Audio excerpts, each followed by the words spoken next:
নমস্কার।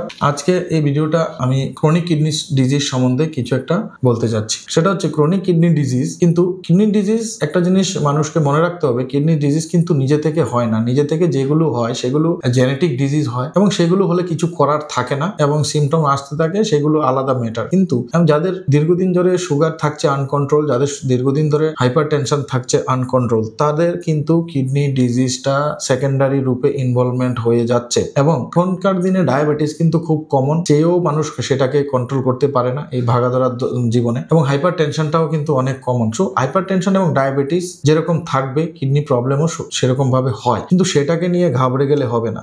এটার জন্য সুগার এবং প্রেশারের যে মেডিসিনস গুলো আছে সেগুলো রেগুলার মতো খেয়ে প্রপার ম্যানেজমেন্ট করতে হবে, কন্ট্রোল করতে হবে। তাহলে কিন্তু কিডনি প্রবলেমটা সুগারের কারণে 10 বছর পরে হয়ে যাচ্ছে এবং প্রেশারের কারণে 10 বছর পরে হয়ে যাচ্ছে, সেটা কিন্তু হতে হতে 25 থেকে 30 বছর লেগে যায়। এবং এই সিকিডিটা যখন হয় তার কিন্তু 5টা স্টেজ থাকে, প্রত্যেকটা স্টেজে কিন্তু ট্রিটমেন্ট কিন্তু আলাদা আলাদা। এবং যখন স্টেজটা 5 নম্বরে চলে যায় তখন পেশেন্টের কিন্তু আর কিডনিটা বলে মানুষ বিকল হয়ে যায়। তো যখন এই ক্রনিক কিডনি ডিজিজটা মানে ডায়াবেটিক এবং হাইপারটেনসিভ কোনো পেশেন্ট আছে, তার মধ্যে সাইলেন্টলি কিন্তু এই দুটো রোগ কিডনিটাকে ড্যামেজ করতে থাকে এবং যতক্ষণ না পর্যন্ত 50% ড্যামেজ হচ্ছে, সাইলেন্টলি দ্য ডিজিজটা শরীরের মধ্যে থাকছে, কিন্তু 50% ড্যামেজ না হওয়া পর্যন্ত পেশেন্ট কিন্তু কিছুই বুঝতে পারে না। একটা লোক কিছুই বুঝতে পারে না যে আমার আদৌ কিডনি প্রবলেম আছে কি না। যখন 50% ড্যামেজ হয়ে যায় তখন বুঝতে পারে। তো সেই 50% ড্যামেজ হওয়ার আগেই আমাদেরকে কিন্তু স্টেপ নিতে লাগবে। সেটা কি? সেটাতে হচ্ছে কি, আল্ট্রাসোনোগ্রাফি করে কিডনির সাইজটা, পজিশনটা দেখতে লাগবে, ইউরিন রুটিন, ক্রিয়েটিনিনটা রেগুলার বেসিসে মনিটর করতে লাগবে। এবং যদি দেখা যায় যে জিএফআরটা কমে যাচ্ছে, তখন কিন্তু কিডনি প্রোটেকশনের মেডিসিন ইউজ করতে লাগবে। এবং প্রত্যেকটা স্টেজ অনুযায়ী কিন্তু ট্রিটমেন্ট আলাদা আলাদা, সেটাই আমার বলা। এবং ভয় পাওয়ার কারণ নেই, কারণ যদি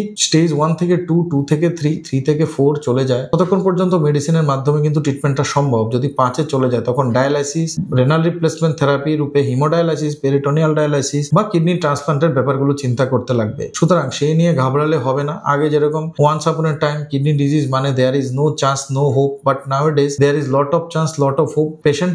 একটা পেশেন্টের যে মৃত্যু হয়ে যাবে কিডনি কারণে, কিডনি ডিজিজের কারণে, সেটা কিন্তু এখন সেই জিনিসটা নয়, অত্যাধুনিক চিকিৎসা চলে এসছে। সুতরাং যদি সেই ধরনের কোনো ইনফরমেশন, সেই ধরনের কোনো চিকিৎসার দরকার লাগে, আমার সঙ্গে যোগাযোগ করতে পারেন, কিডনি কেয়ার ক্লিনিক, আগরতলা। এবং এই বলে আমি ভিডিওটা এখন সম্পন্ন করছি। ধন্যবাদ। যদি ভালো লাগে ভিডিওটা শেয়ার করবেন, লাইক করবেন এবং যদি কোনো অ্যাপয়েন্টমেন্ট দরকার হয় তাহলে কন্ট্যাক্ট নাম্বার দেওয়া আছে। ধন্যবাদ।